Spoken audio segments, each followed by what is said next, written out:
नमस्कार मेरे साथियों। आज कल देश में एक बहुत बड़ी मुद्दा गरमाया हुआ है और जहाँ तहाँ लोग मारपीट भी कर रहे हैं, झड़प भी हो रही है।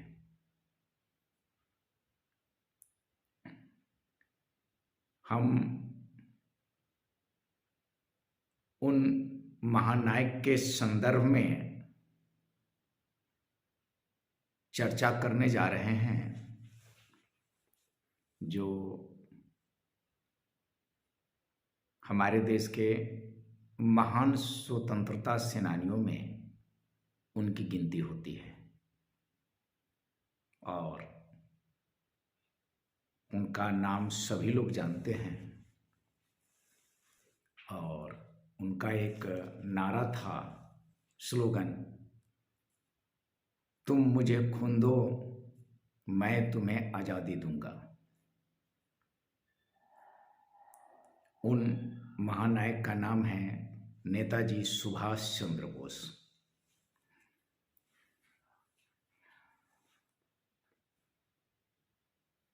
पश्चिम बंगाल में सभी लोग न्यूज पर देखे होंगे और ये न्यूज में आप देखे होंगे कि कुछ लोग लड़ रहे हैं माल्यार्पण करने के लिए कि नेताजी सुभाष चंद्र बोस को हम माल्यार्पण करेंगे, माला पहनाएंगे। ये घटना पश्चिम बंगाल के है और टीएमसी और बीजेपी के कार्यकर्ता के बीच झड़प हुई है। देखिए, मैं यहाँ नेताजी सुभाष चंद्र बोस जी के बारे में कम बताऊंगा क्योंकि दुनिया इस बात को जानती है, इतिहास में, न्यूज़पेपर में और हर टीवी चैनल पर सुभाष बाबू के बारे में दिखाया जा रहा है। और हमारी उतनी रिसर्च भी नहीं है और नहीं मैं इतिहासकार हूँ और नहीं हमारी उतनी जानकारी है सुभाष बाबू के बारे में। मैं इतिहास में जो पढ़ा वहीं तक है और टीवी चैनल पर, न्यूज़पेपर पर जो बातें छपती है उस जानकारी के आधार पर मैं कुछ अपनी विचार को रखने जा रहा हूँ। मेरा कोई उस पर रिसर्च खोज नहीं है। और उनके सरकार, आज़ाद हिंद सरकार की उन्होंने स्थापना की और सरकार के पास, किसी भी गवर्निंग बॉडी के पास जो गवर्नमेंट है उसका कुछ ब्रांचेज होता है कि कोई सरकार चलाई कैसे जाए। स्वाभाविक तौर पर आज़ाद हिंद सरकार नेताजी बनाए तो उस सरकार का अपना प्रधानमंत्री होता है, डिफेंस मिनिस्टर है, कोषाध्यक्ष है, उसका खुफिया विभाग हैं। तो बहुत सारे मतलब मंत्रालय होता है। अभी आप किसी भी देश की बात आप कीजिए, अगर उस देश की सरकार है तो उसका अलग अलग काम करने वाला डिपार्टमेंट होता है। स्वाभाविक तौर पर नेताजी अगर सरकार बनाए थे तो सरकार के पास करेंसी भी होता है, रुपया होता है। सरकार, उसका प्राइम मिनिस्टर होता है। तो आज़ाद हिंद सरकार के प्राइम मिनिस्टर नेताजी खुद थे और रक्षा मंत्रालय, डिफेंस मिनिस्टर भी वो खुद संभाल रहे थे। और एक और मंत्रालय, खुफिया विभाग। हर देश के पास, हर सरकार के पास खुफिया विभाग होता है। इजराइल के पास मोसाद है, अमेरिका के पास CIA है, FBI है, हमारे देश के पास रॉ है, CBI है, IB है। तो हर देश के पास खुफिया विभाग होता है। तो नेताजी के पास 3 पद था। नेताजी प्राइम मिनिस्टर, प्रधानमंत्री थे उस आजाद हिंद सरकार के,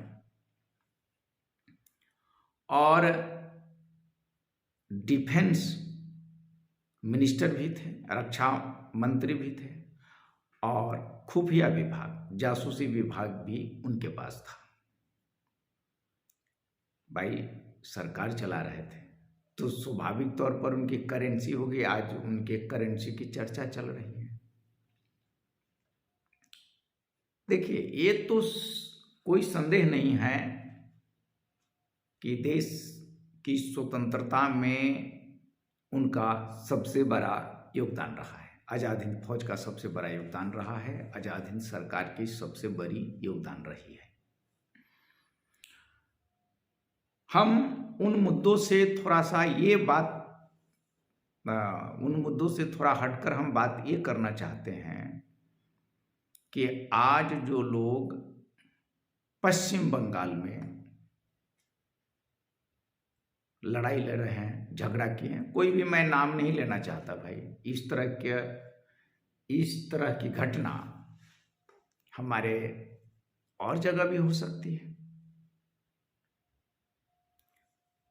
तो जो लोग माल्यार्पण करने के लिए कि नेताजी को सबसे पहले हम माल्यार्पण करेंगे, दरअसल वो लोग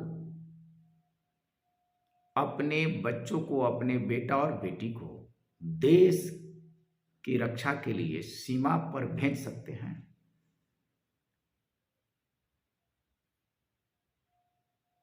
देखिए, सुभाष बाबू के नाम पर तो राजनीति हो रही है।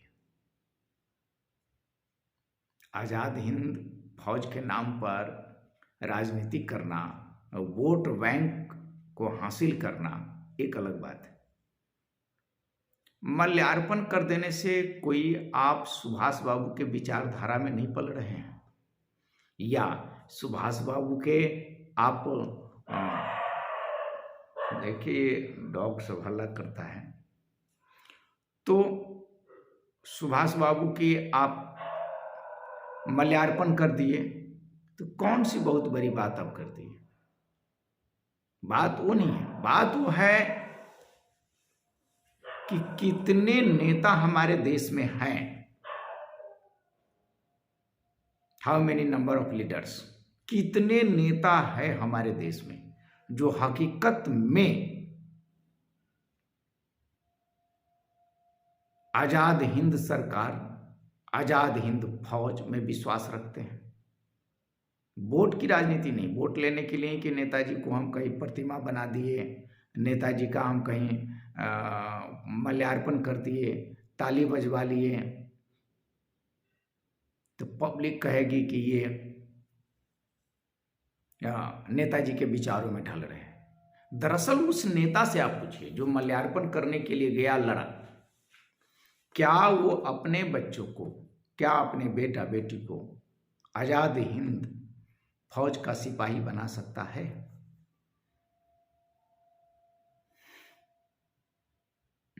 बात इसकी होनी चाहिए।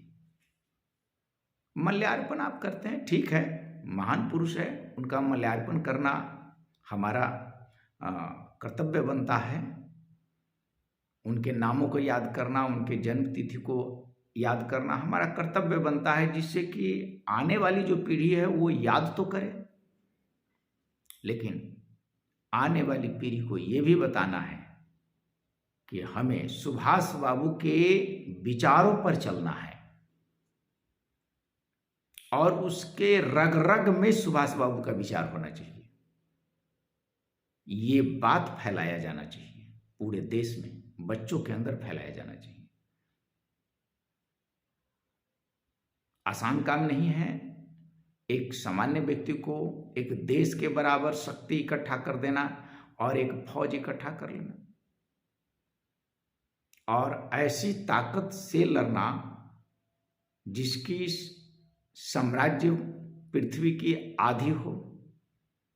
लगभग 72 के आसपास ऐसे देश हैं जिन पर ब्रिटिश अंग्रेजों का शासन चलता था। वैसे शक्तिशाली से लोहा लेना लड़ना मामूली सी बात नहीं है।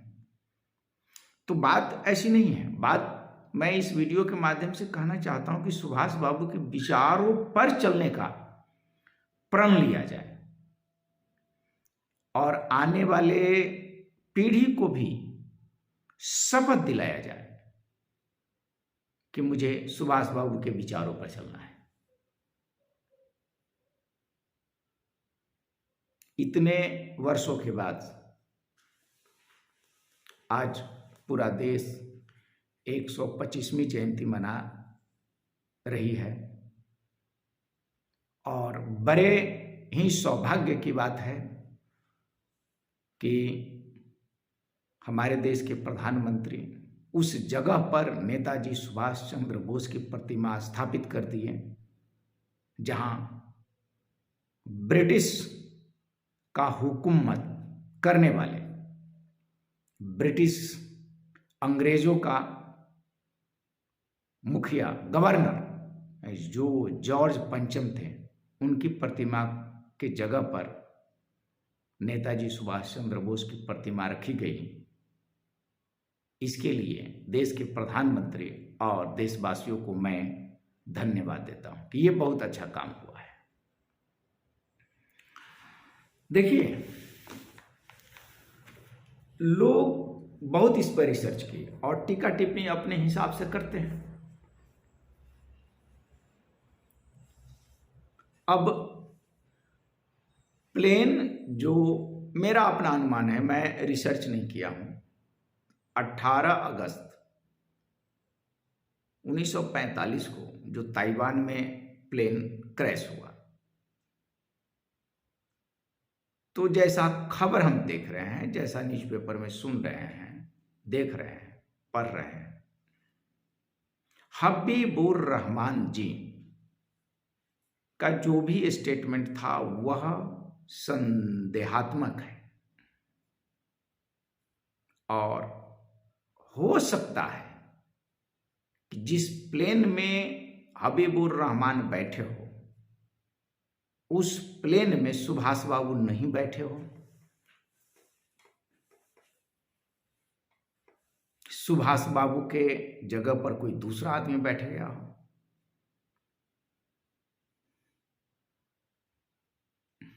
क्योंकि उस समय जापान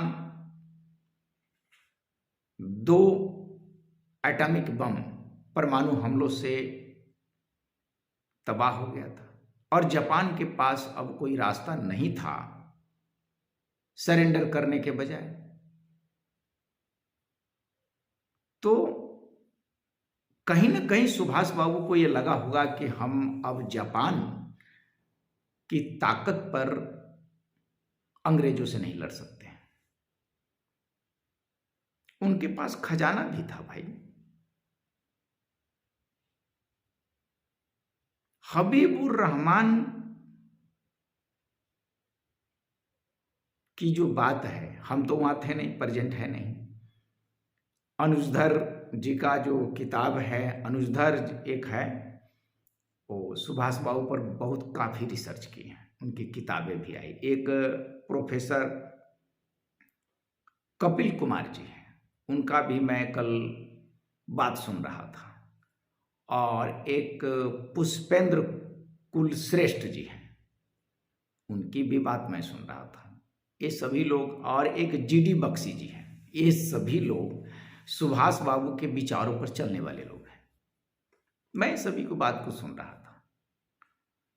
भाई ऐसा है, एक बात समझिए, ताइवान में प्लेन क्रैश हुआ, वो कुछ न्यूज़पेपर वाला दे रहा है, ताइवान की सरकार उसको सबूत नहीं दे रही कि इतने दिनों के बीच में अगस्त में कोई मतलब है कि 1945 में अगस्त में कोई प्लेन ही क्रैश नहीं हुई है, तो फिर वो तस्वीर कहाँ से आई? हो सकता है सुभाष बाबू सरकार चलाते थे, सुभाष बाबू के पास खुफिया रहा होगा कि अब आप जापान हार गया है, जापान की जमीन से आप लड़ रहे थे, जापान सेकेंड वर्ल्ड वॉर में हार गया है, ये आत्मसमर्पण करने के मूड में है। ऐसे हालात में आप क्या निर्णय लेंगे, क्या करेंगे? हो सकता है सुभाष बाबू को पकड़ने के लिए अंग्रेज कोई कूटनीति चाल हो या जाल बिछाया हो। सुभाष बाबू अपनी बचाव में हो सकता है कि ऐसी घटना की हो। प्लेन क्रैश थ्योरी हो सकता है एक ड्रामा हो और हबीबुर रहमान को पता नहीं रहा हो सकता है कि वो जहां से वो फ्लाइट किए उस एयरपोर्ट पर ही सुभाष बाबू छुप गए हों, क्योंकि सुभाष बाबू के पास खुफिया विभाग, वो खुफिया विभाग उसको जानकारी दिया होगा कि आपको बचना जरूरी है और इसके लिए एक ड्रामा करना होगा, इसके लिए कुछ लोगों को मोहरा बनाना पड़ा। हो सकता है सुभाष बाबू जैसे चेहरे के और भी लोग हो। अब सद्दाम हुसैन के हम शक्ल में बहुत रहता था, पुराने जमाने में कई राजे महाराजे भी हम शक्ल के लोगों को रखते थे, लड़ाई में भेज दिया उसे, लेकिन उसके पास पता चलता कि वो जो राजा है वो असली राजा राजभवन में, युद्ध भूमि में कोई उसका हम शक्ल जाता था। हो सकता है, क्योंकि देखिए बात मैं बता दूं, सुभाष बाबू की सरकार कम बड़ी मजबूत सरकार नहीं थी, और भाई आपको बहुत सारे देश इस सरकार को सपोर्ट किए थे। तो सुभाष बाबू के पास सिर्फ जापान में ही अपनी पैठ नहीं थी, अदर देशों में, अदर कंट्रीज में भी इनकी अपनी साख थी, और इन सरकार की राजदूत भी कई देशों में था। रसिया में था, रूस में राजदूत था, सब जानते हैं इस बात को, और अन्य देशों में भी राजदूत था। स्वाभाविक तौर पर सुभाष बाबू उस राजदूत में शरण लिए हो।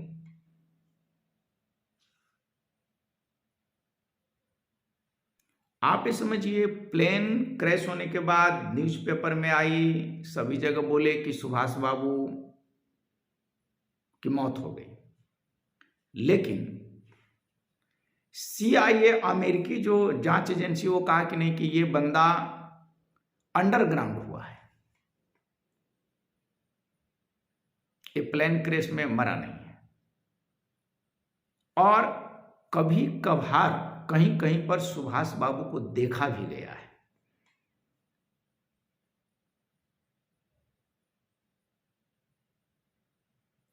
अब देखिए आजादी के बाद, आजादी के बाद की बात कीजिए, अगर सुभाष बाबू कहीं किसी अपने राजदूत जहां भी रहा हो कई देश में, हमें जानकारी नहीं है भाई, मैं अंदाज से कह रहा हूं, हमें उतना रिसर्च भी नहीं, तो सुभाष बाबू किसी अपने राजदूत जहां है वहां पर शरण लिए हो, चाहे रसिया में लिए हो या किसी दूसरे कंट्री में लिए हो, ठीक। आजादी के बाद, आजादी के बाद नेहरू जी रसिया में गए थे, रूस में गए थे, क्योंकि हमारा रूस से काफी क्लोज रिलेशन रहा है, अंदाजा लगाइए। और एक बात ध्यान रखिए, कई लोग अफवाह उठाते हैं कि नेहरू जी ने सुभाष बाबू के मतलब है कि हत्या करवा दी, रसिया में करवा दी। रसिया में मरने वाला जो सुभाष है, हो सकता है कोई दूसरा हो, क्योंकि सुभाष बाबू के हम शक्ल का कई सुभाष रहा होगा। भाई जो इतने बड़े आदमी से लोहा ले रहा है, जंग लड़ रहा है, तो सामान्य दिमाग का आदमी तो रहा नहीं होगा। हो सकता है सुभाष जैसा चाल ढाल आवाज किसी और का भी रहा हो, हम शक्ल मिल गया। और कई ऐसे राजे महाराजे हम शक्ल रखता भी, ट्रेनिंग देकर रखता है कि मेरे जैसा बोलो, उसको नकाब पहनाए जाते हैं। पुराने जमाने में राजा महाराजा करते थे। हाल फिलहाल में सद्दाम हुसैन जी के बहुत सारे हम शक्ल था। तो सुभाष बाबू कहीं भी जाकर के शरण लिए हो, किसी भी राजदूत में जाकर के वो रहे हो, एम्बेसी में रहे हो, लेकिन उनका मकसद था देश से अंग्रेजों को भगाना, देश को आजाद कराना।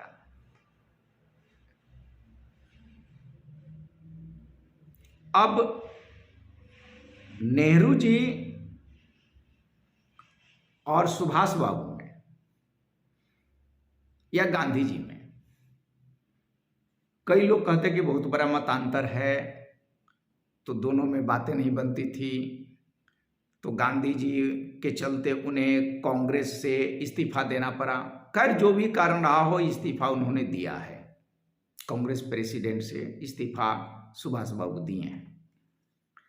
लेकिन एक सवाल उठता है भाई, सुभाष बाबू कि आप देखिए ना, आजाद हिंद फौज में नेहरू ब्रिगेड था, झांसी बाई रानी वो ब्रिगेड, गांधी नेहरू करके उनको वो आर्मी बनाए थे। कहीं ना कहीं पर सुभाष बाबू गांधी नेहरू को इज्जत करते थे,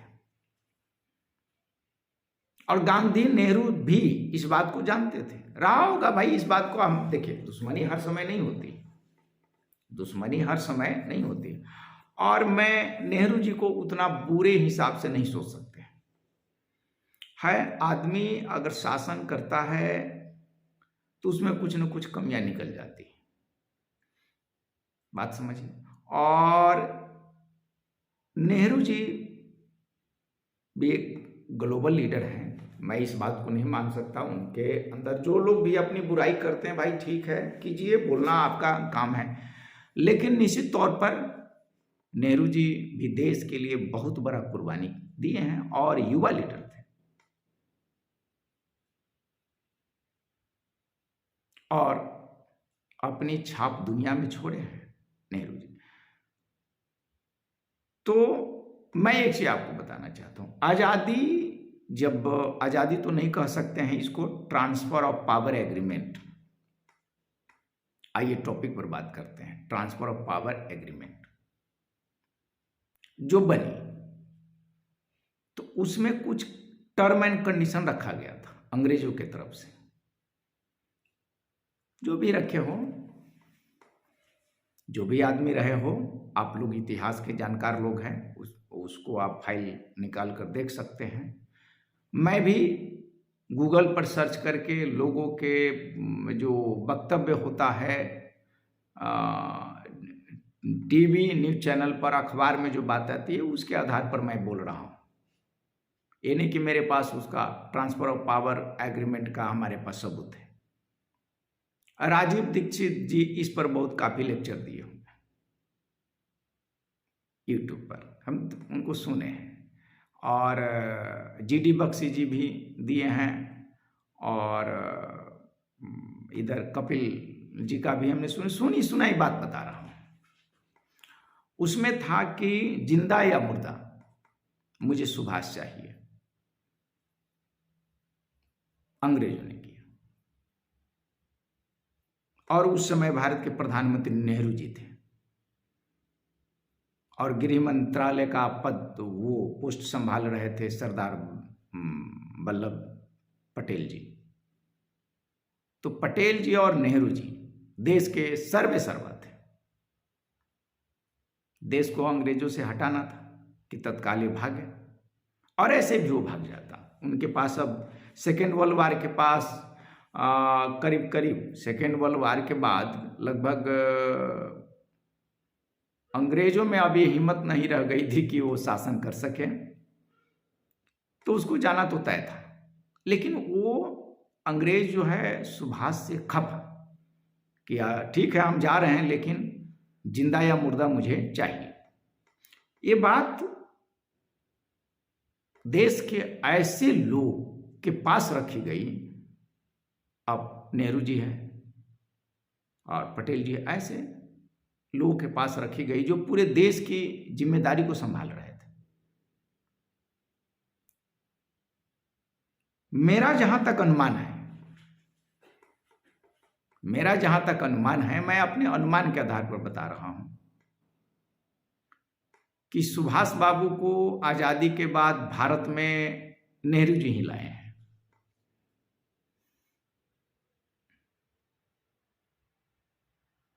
मेरा जहां तक अनुमान लग रहा है कि वो रसिया में छुपे थे बहुत दिनों तक सुभाष बाबू, और सुभाष बाबू जब रसिया में गए थे लगभग 1952 में, तो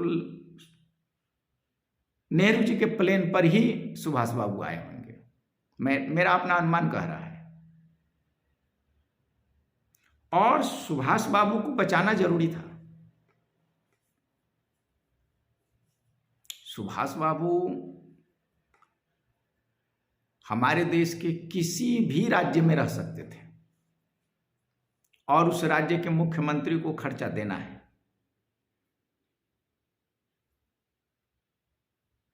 अब सुभाष बाबू को बाहर निकलना, मतलब वो भगवान के नाम से जानते थे, कई बार लोग उससे मिलने जाते थे, इंदिरा गांधी भी मिलने गई है, ऐसी बात नहीं है। और हमारे देश की उस समय जो आईबी, जो जांच एजेंसी है, मेरे ख्याल से वो सुभाष बाबू को बचाने में अहम भूमिका निभाए हैं। अब आप देखिए, हिटलर तो मारा गया था और सेकेंड वर्ल्ड वार के बाद हिटलर की बुरी हालत की उसको बीच चौराहे पर फांसी पर लटका दिया गया। हमारे देश के महानायक सुभाष बाबू को अगर अंग्रेज ले जाता उठाकर, बातें समझिए, अंग्रेज ले जाता उठाकर, तो हमारे देश की ये हालात होती कि मेरे ख्याल से पटेल जी और नेहरू जी, भाई ये नेहरू जी की खास बातें कीजिए, पटेल जी तो स्वर्गवास हो गए थे। नेहरू जी के इमेज पर क्या पड़ता कि आप अपने देश के महानायक को भी नहीं बचा सके। तो मेरा जहां तक अनुमान है, क्योंकि नेहरू जी जब डेथ किए थे, मरे थे, तो सुभाष बाबू गए थे उनके यहां और वो साधु के भेष में थे, मतलब माला उला पहने थे, लेकिन वो तो अलग पर्सनालिटी के आदमी। अंतिम संस्कार में वो शामिल हुए हैं।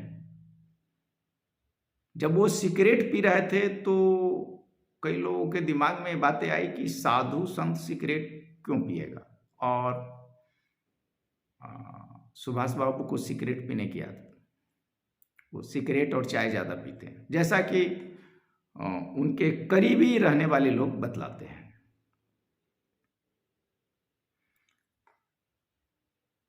तो सुभाष बाबू को हमारे देश में जहां भी कहीं रहे हो, छुप के रहने के पीछे कुछ कारण रहा होगा, क्योंकि ऐसे बोल्ड मिजाज के आदमी, ऐसे बोल्ड पर्सनालिटी के आदमी छुप करके क्यों रहेंगे? अपने रिश्तेदार को नहीं पहुंचने देते हैं, अपने भाई भतीजा को नहीं पहुंचने देते हैं, अपने बेटी को नहीं पहुंचने देते हैं। आखिर क्या बात है? सुभाष बाबू के पास जो खुफिया विभाग था, आजाद हिंद सरकार बाद में भी चल रहा था, मेरे ख्याल से लगता है, और वो खुफिया विभाग सुभाष बाबू के साथ बराबर रहा है, जानकारी देता रहा है। अब एक बात बताइए, अगर आजाद भारत में सुभाष बाबू को उठा करके ले जाता अंग्रेज, या जो तय हुआ कि जिंदा या मुर्दा सुभाष मुझे चाहिए, अंग्रेजों ने मांग किया, अगर पंडित नेहरू जी सौंप देते तो हमारे देश में गृह युद्ध हो जाता। गृह युद्ध हो जाता और आजाद हिंद फौज के जो सिपाही लोग जो बच गए थे, वो आपको इस देश को गृह युद्ध में धकेल देता, और इस परिस्थिति को संभालना बड़ा ही कठिन काम होता। इसलिए सुभाष बाबू अगर छुपे रह गए तो वह भी एक देश हित में था, वो भी एक देश हित में था। और कई लोग इस बात को बतलाते हैं कि पंडित नेहरू जी सुभाष के पीछे आईबी लगा रखा था। जैसे सुभाष के जितने भी, सुभाष बाबू के जितने भी परिवार के लोग, सुभाष बाबू के जितने भी परिवार के लोग हैं, बेटा है, बेटी है अनीता बोस, उसका भतीजा है शिशिर बोस, शरद चंद्र बोस जो उनके भाई हैं, तो इन लोग सुभाष बाबू को खोजते थे। नेताजी के परिवार के जो लोग हैं वो लोग नेताजी को खोजते थे कि कहाँ पर है। उनको जब भी इस बात की खबर मिलती कि यहाँ पर है, वहाँ पर है, नेताजी के परिवार के लोग अगर जापान जाते, रसिया जाते, कहीं भी जाते, तो उसके पीछे आईबी लगी रहती थी। कई लोग ये सवाल उठाए हैं कि जासूसी करने का क्या कारण है। भाई, हो सकता है जासूसी देश हित में हो रहा हो। अनीता बोस को अगर अपना फादर मिल जाए तो वो मीडिया पर सब जगह हल्ला कर दे कि मेरे पिताजी मिल गए, और अंग्रेज उठा करके ले जाएगा। अंग्रेज कहेगा वो पंडित नेहरू से, मैंने तो खोज लिया सुभाष को। और सिर्फ अंग्रेज ही नहीं बल्कि अमेरिका के CIA जांच एजेंसी ये भी तलाश कर रही है कि सुभाष कहाँ है। तो हो सकता है कि हमारे देश के जो खुफिया विभाग IB है वह नेताजी के परिवार के पीछे इसीलिए लगा रहा, या उनके पत्रों के पीछे इसलिए लगा रहा कि ये लोग नेताजी के पास नहीं पहुंच सके।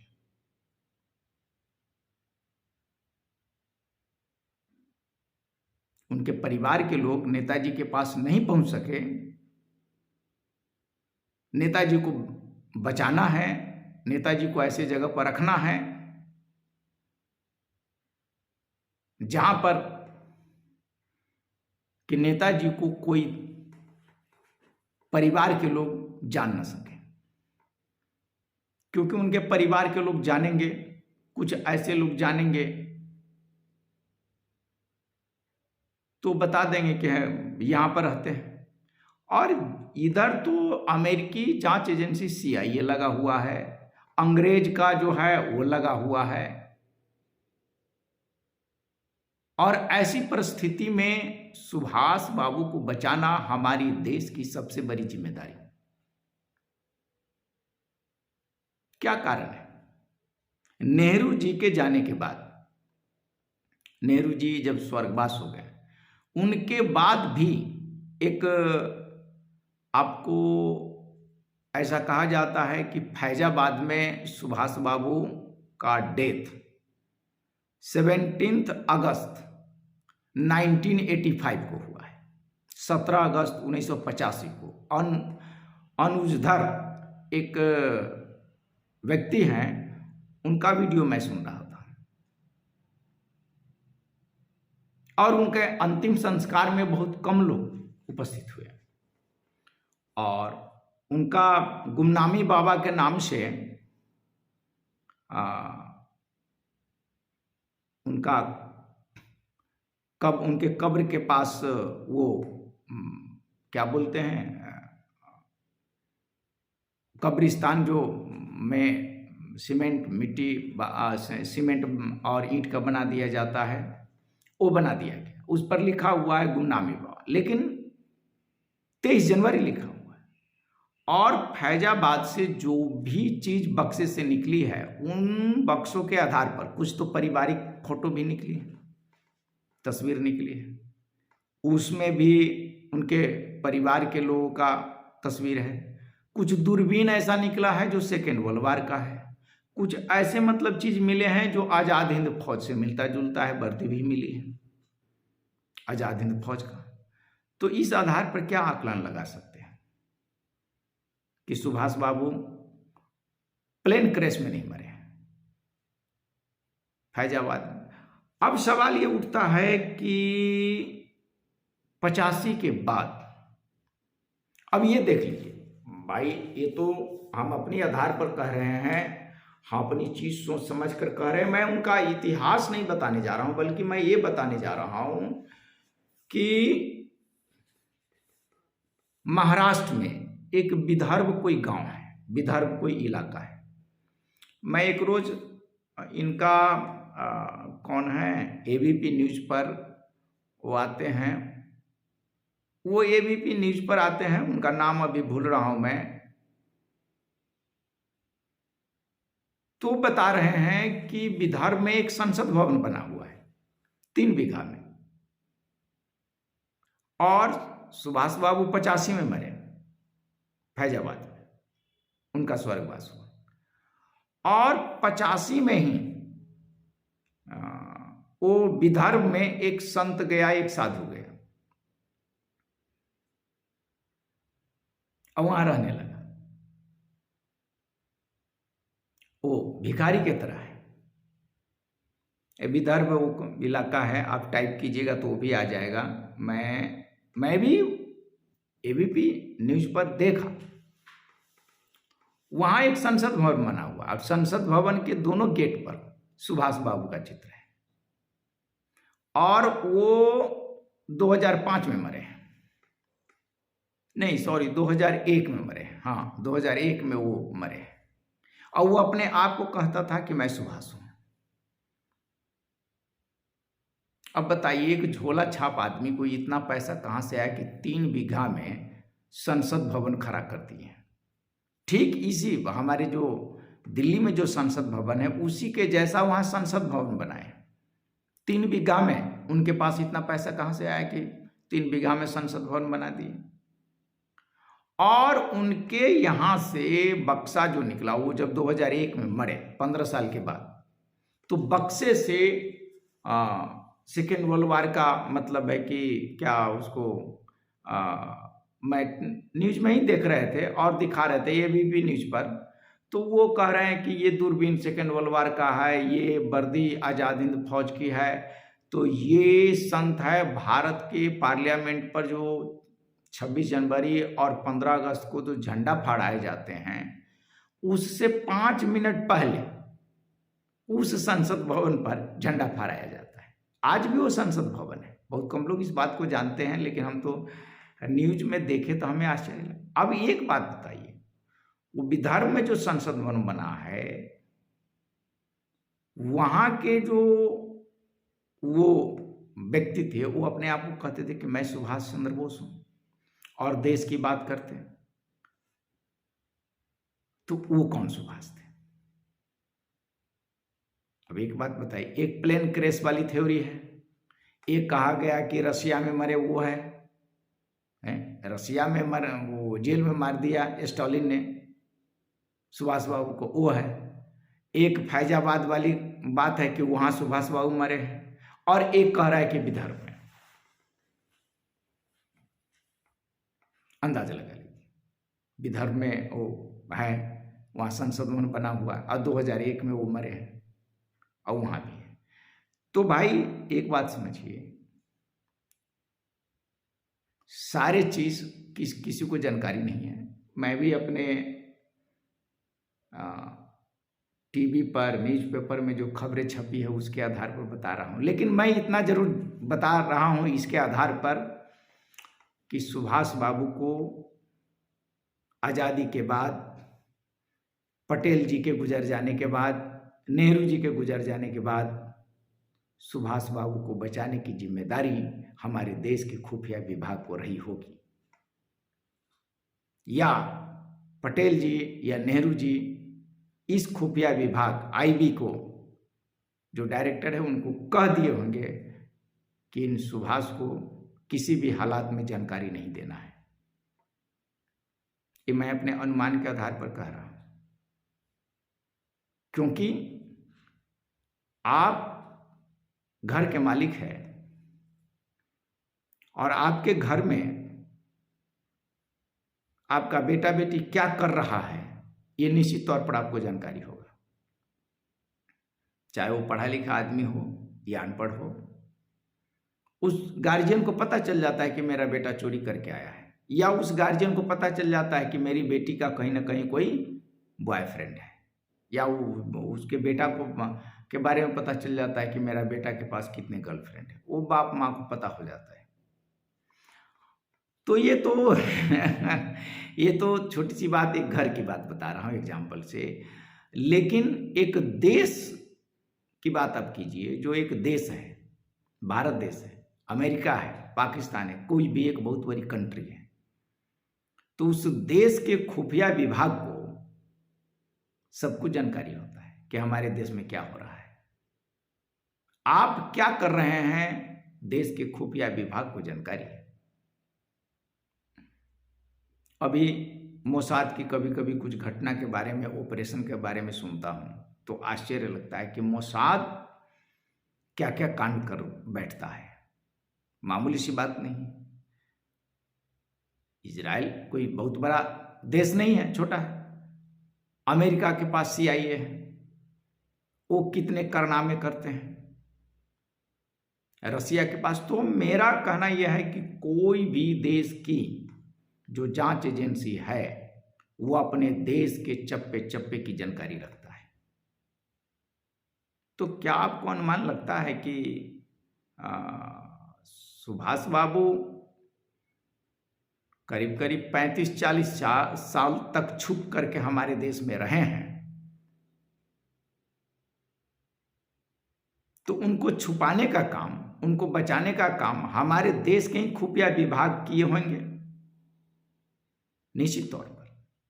ये बात कोई लीडर नहीं बोल रहा है, ये बात कोई मतलब है कि पब्लिक नहीं बोल रही है, वो सिर्फ रिसर्च कर रहे हैं कि प्लेन क्रैश थ्योरी हुआ तो उसमें सुभाष बाबू मरे, तो वहाँ हबीबुर रहमान ने कहा तो ये संदेहात्मक है। तरनकोजी मंदिर में जो अस्थि रखी गई है वो सुभाष बाबू का है, तो फिर उनका DNA टेस्ट नहीं हो रहा है। फिर फैजाबाद में सुभाष बाबू अगर डेथ किए तो उनके दांत का DNA टेस्ट, उनका सैंपल नहीं मिल रहा है, वहाँ गड़बड़ है। तो कई भ्रामक चीजें हैं। इन सभी भ्रामक स्थितियों से मेरा मानना है कि सुभाष बाबू अगर भारत में जिंदा हैं और सुभाष बाबू अगर जिंदा थे 1985 तक, तो सुभाष बाबू को बचाने का काम हमारे देश के गृह मंत्रालय ही किए होंगे, हमारे देश के खुफिया विभाग किए होंगे, इसमें कोई दो राय नहीं है। और सुभाष बाबू को छुपना क्यों जरूरी था, या सुभाष बाबू के बारे में जानकारी लोगों के पास, उनके परिवार के लोगों के पास नहीं जाए, उसके कारण भी देश हित रहा होगा। क्योंकि कोई भी देश की खुफिया विभाग वो काम नहीं कर सकती जो देश के खिलाफ है। जो देश के खिलाफ है वो काम नहीं कर सकती। और सुभाष बाबू एक ऐसे चेहरा थे जिनके दीवाने बहुत सारे लोग, और सुभाष बाबू जैसे हस्ती को आजाद भारत में अगर अंग्रेजों के हवाले करती, जैसा कि आजादी के वक्त तय हुआ था, तो अंदाज लगा लीजिए हमारे देश की गरिमा मिट जाती। इसलिए सुभाष बाबू को छुपाना जरूरी था। हमारे सेंस में, हमारे अपनी जो सोच है, इस सुभाष बाबू को छुपे रहना देश हित में था, तभी तो उनको उजागर नहीं होने दिए, निकलने नहीं दिए, आने नहीं दिए। आज मैं इसलिए अपनी विचार रखा हूं थोड़ा इतिहास से अलग। जो लोग सोचते हैं, जो लोग टीवी पर बोलते हैं, उन सारे का कंक्लूजन निकाल करके मैं अपनी बात रख रहा हूं। बात समझ रहे हैं कि अगर सुभाष बाबू जिंदा 1985 तक थे, या विदर्भ में जो संत मिले वो भी कह रहे थे कि मैं सुभाष चंद्र बोस हूं, तो कहीं ना कहीं ये सब बातें हमारे देश के खुफिया विभाग ही किए होंगे, क्योंकि खुफिया विभाग कुछ ऐसे काम करते हैं जो आपके सोच से परे हो। CIA के बारे में कितना रिपोर्ट आई है, मोसाद के बारे में कितनी कहानी सुने होंगे। तो बातें न समझिए, आजाद हिंद सरकार के पास अपनी खुफिया विभाग भी थी, और हमारे आजादी के बाद हमारे देश के पास खुफिया विभाग आएगी। तो सुभाष बाबू को ये कहना कि उनके परिवार के लोग मिलने जाते थे, मिलने नहीं दिया जाता, तो नेहरू जी पर उंगली उठाना सही नहीं है। थोड़ा सा हमें जानकारी लगता है लोगों के पास में नहीं है, या जानकारी है भी तो न्यूज चैनल पर वो नहीं दे पा रहे हैं। अब कोई खुफिया विभाग जो हमारे देश के, उसके डायरेक्टर तो न्यूज चैनल पर आकर बोलेंगे नहीं।